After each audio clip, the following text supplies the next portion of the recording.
pemakaman ini kita mendapati jejak sebuah bangunan suci pada masa Majapahit atau pada masa kuno. Di sini ada beberapa balok-balok batu candi yang luar biasa besar. Yang saat ini itu menjadi bangunan gazebo.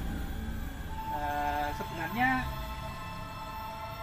batu kemuncak ini juga menyerupai sebuah umpak kecil, dimana jika kita bayangkan bangunan pada zaman dahulu itu sebuah candi kecil, kemudian ada 4 buah umpak atau tiang penyangga seperti gazebo ini yang terbuat dari kayu dan ijuk yang bersusun-susun seperti pura di Pulau Bali.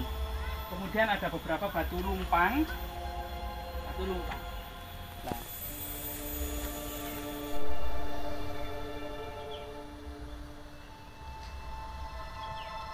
memang pada masa Majapahit sungguh luar biasa sekali. Jika pada masa Mataram kuno, agama Hindu dan Buddha hanya dianut pada kalangan tinggi, kalangan bangsawan saja, sehingga situs-situs candi-candi besar ada di pusat-pusat pemerintahan. Sedangkan pada masa Singosari dan Majapahit, agama Hindu dan Buddha sudah menyebar sampai ke pedesaan-pedesaan dengan berkembangnya status tanah-tanah Sima Perdikan.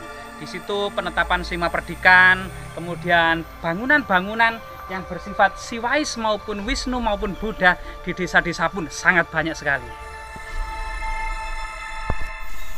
Memang Islam masuk ke Majapahit itu memang pelan dan bertahap, sehingga banyak kemudian situs-situs Hindu Buddha yang kemudian dialihfungsikan kepada situs-situs Islam atau punden-punden Islam, atau dijadikan makam-makam Islam para tokoh atau para wali tertentu.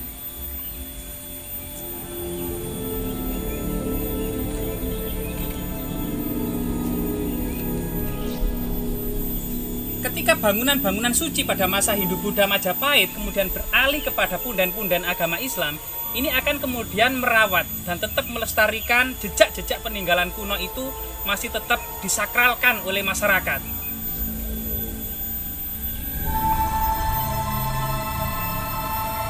Fungsi sakral inilah yang kemudian di makam-makam keramat maupun punden-punden keramat kita akan mendapati jejak-jejak baik berupa batu-batu candi, umpak-umpak, kemuncak-kemuncak, batu-batu lumpang yang itu masih dialihfungsikan dengan menjadi nisan kubur maupun dihormati, dibungkus dalam kain putih, sehingga kita masih mendapati jejak-jejak kekunoan itu masih tidak hilang atau tidak lenyap. Pada masa kuno memang berkembang konstruksi bangunan yang terbuat dari batu andesit. Dari teknologi kuno dengan pembuatan material bangunan dari batu andesit ini yang kemudian pada masa modern ini teknologinya sudah lenyap atau hilang. Dan itu sangat disayangkan sekali. Padahal dengan rekonstruksi atau bahan baku yang terbuat dari batu andesit ini merupakan bahan baku yang tahan lama atau simbol keabadian pada masa lalu.